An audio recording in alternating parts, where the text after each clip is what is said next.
పట్టభద్రుల ఎమ్మెల్సీ స్థానానికి అయితే మరికొద్ది సేపటి లోపల కౌంటింగ్ అయితే ప్రక్రియ మొదలు కానున్నటువంటి పరిస్థితి కనబడుతుంది. ఇప్పటి వరకు కూడా నిన్న ఉదయం నుంచి మొదలైనటువంటి కౌంటింగ్ ప్రక్రియ ఇక్కడ దాదాపుగా ఇటు చాలా ఎక్కువ మొత్తం లోపల 56 మంది పోటీ పడుతున్నటువంటి నేపథ్యం లోపల చెల్లని ఓటు చెల్లె ఓటు రెండింటిని కూడా సపరేట్ చేసేటువంటి పని లోపల అయితే ఇటు సిబ్బంది అయితే ఉన్నటువంటి పరిస్థితి కనబడుతుంది. ఇప్పుడు నిన్న ఉదయం నుంచి ఈరోజు 10 గంటల వరకు కూడా ఇటు చెల్లుబాటు అయ్యేటువంటి ఓట్లు ఎన్ని, తర్వాత చెల్లుబాటు కాని ఓట్లు ఎన్ని అనేటువంటిది అయితే వేరు చేసేటువంటి ప్రక్రియ మొదలవుతుంది. అయితే అసలైనటువంటి కౌంటింగ్ మాత్రము ఎమ్మెల్సీ స్థానానికి మరొక అరగంట లోపల ప్రక్రియ అయితే ప్రారంభమవుతుంది. అప్పటి నుంచి ఇటు పోటీ చేస్తున్నటువంటి అభ్యర్థులు ఎవరైతే ఉన్నారో పోటీ చేసేటువంటి అభ్యర్థులకు మొదటి ప్రాధాన్యత ఓటు, రెండవ ప్రాధాన్యత ఓటు ప్రకారంగా అయితే లెక్క పెట్టేటువంటి అవకాశం ఉన్నట్టుగా అయితే మనకు తెలుస్తుంది. అంటే మొదటగా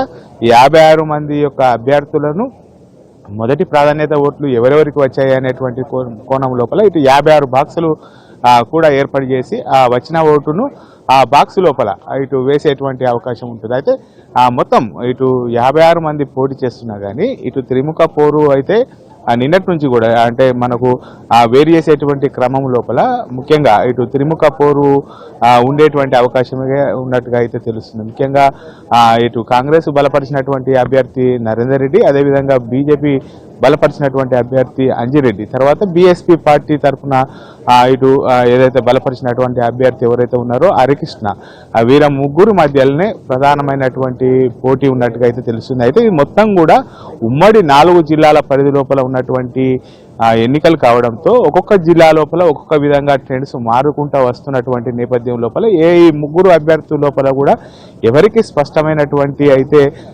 మెజార్టీ ఓట్లు అయితే సాధించేటువంటి అవకాశం లేనట్టుగా అయితే తెలుస్తుంది. మొదటి ప్రాధాన్యత ఓటుతో అయితే ఎవరు కూడా బయటపడేటువంటి అవకాశం లేనట్టుగా అయితే తెలుస్తున్నది. ముఖ్యంగా ఇటు ఏవైతే ఇటు మొత్తం ఓట్ల లోపల చెల్లె ఓట్లు చెల్లని ఓట్లు అనేటువంటి విభజించేటువంటి క్రమం లోపల ఇప్పటికే ఇంకా ఏదైతే ఇంకా దాదాపుగా 80,000 ఓట్లు ఇటు చెల్లని ఓటు అంటే వేరు చేసేటువంటి ప్రక్రియ ఉన్నప్పటికీ కానీ ఇంకా ఇప్పటి వరకు 21,000 ఓట్లు అయితే చెల్లుబాటు కాలేదు అని చెప్పి అయితే అఫీషియల్గా తెలుస్తుంది. అంటే ఇప్పటి వరకు కూడా 2,10,000 ఓట్లను మాత్రమే లెక్కించారు. ఇంకా దాదాపుగా ఇంకా 89,000 ఓట్లు లెక్కించేటువంటి అవకాశం ఉన్నటువంటి నేపథ్యం లోపల ఇప్పటికే 21,000 ఓట్లు మాత్రము ఇటు చెల్లుబాటు కాలేదు. అంటే ఓటరు ఓటింగ్ వేసేటువంటి క్రమం లోపల దాన్ని పక్కన ఇటు 1, 2, 3 అంటే 1, 2, 3 అనేటువంటి సీరియల్ నెంబర్ ఇవ్వాల్సి ఉన్నటువంటి పరిస్థితి. కానీ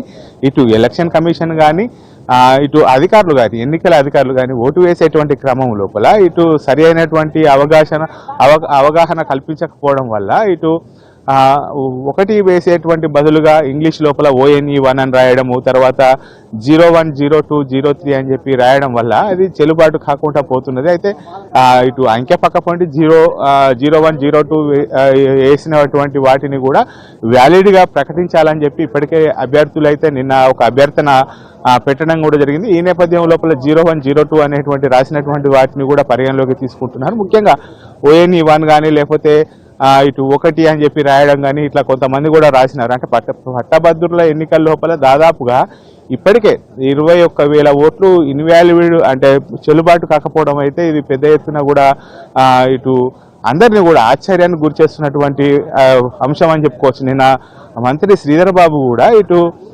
పట్టభద్రులై ఉండి కూడా ఓటు వేసేటువంటి క్రమం లోపల పూర్తిగా అవగాహన లేకపోవడం వల్ల అయితే ఇటు ఓటు చెల్లుబాటు కాలేదు. దాదాపు 21,000 అంటే ఇంకా 80,000 ఓట్లు లెక్కించాల్సినటువంటి పరిస్థితి లోపల దాదాపుగా 30,000 వరకు కూడా చేరేటువంటి అవకాశం ఉన్నటువంటి నేపథ్యం లోపల ఇంకా పెరిగేటువంటి అవకాశం ఉన్నట్టుగా అయితే తెలుస్తుంది. ముఖ్యంగా ఇప్పుడే ఇంకా అంటే నిన్న ఏదైతే ఉపాధ్యాయుల ఎమ్మెల్సీ సంబంధించినటువంటి ఎన్నిక కౌంటింగ్ నిన్న రాత్రి వరకు ముగియము, ఆ సిబ్బంది ఇప్పుడు పట్టభద్రుల యొక్క ఎమ్మెల్సీకి సంబంధించినటువంటి కౌంటింగ్ లోపల పాల్గొనడంతో ఇప్పుడు కొద్దిగా వేగవంతం అవుతున్నటువంటి పరిస్థితి కనబడుతుంది. ముఖ్యంగా 10 గంటల నుంచి మాత్రము ఓట్లు లెక్క పెట్టేటువంటి అంశము అయితే మొదలు కానున్నట్టుగా తెలుస్తున్నది. ముఖ్యంగా 10 గంటల నుంచి మొదలైనటువంటి ప్రక్రియ దాదాపుగా రేపు సాయంత్రం వరకు కూడా కొనసాగేటువంటి అవకాశం ఉన్నట్టుగా అయితే తెలుస్తుంది. ముఖ్యంగా మొదటి ప్రాధాన్యత ఓటుతో మాత్రం ఎవరు బయటపడేటువంటి అవకాశం లేదు. ఖచ్చితంగా రెండవ ప్రాధాన్యత వరకు వెళ్ళేటువంటి అవకాశం ఉన్నట్టుగా అయితే తెలుస్తుంది మనకు.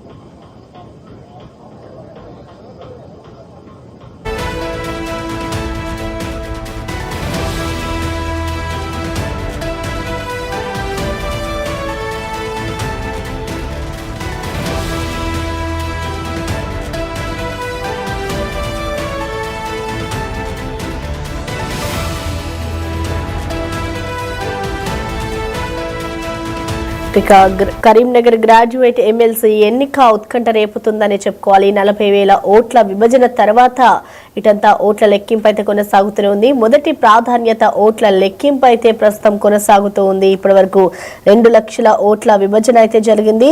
ఇటు 21,000 ఓట్లు చెల్లకుండా పోయాయి. మరో 40,000 ఓట్ల విభజన తర్వాత మొదటి ప్రాధాన్యత ఓట్ల లెక్కింపు అయితే ఉండబోతోంది. నిన్నటి నుంచి కూడా ఈ ఎమ్మెల్సీ కౌంటింగ్ అనేది జరుగుతూనే ఉంది. ఇప్పటి వరకు 2 లక్షల ఓట్ల విభజన జరిగింది. విభజన అనంతరం కూడా ఇటు మొదటి ప్రాధాన్యత ఓట్ల లెక్కింపు అయితే ప్రస్తుతం కొనసాగుతూనే ఉంది. ఇటు కరీంనగర్ గ్రాడ్యుయేట్ ఎమ్మెల్సీ ఎన్నిక ఉత్కంఠ రేపుతుందనే చెప్పుకోవాలి. ఎవరికి వారే అభ్యర్థులు తమ పోటీకి సంబంధించి ఆశగా ఉన్నారు. గెలుపు అవకాశాల కోసం అయితే ఆశగా ఉన్నారని చెప్పుకోవాలి. రెండో రోజు ఓట్ల కౌంటింగ్ మొదలైంది. నిన్న ఉదయం నుంచి కూడా ఈ కౌంటింగ్ అనేది ప్రారంభం అవుతూనే ఉంది. ఇవాళ వరకు కూడా కరీంనగర్ లో గ్రాడ్యుయేట్ ఎమ్మెల్సీ ఎన్నికలకి సంబంధించి కౌంటింగ్ కొనసాగుతూనే ఉంది.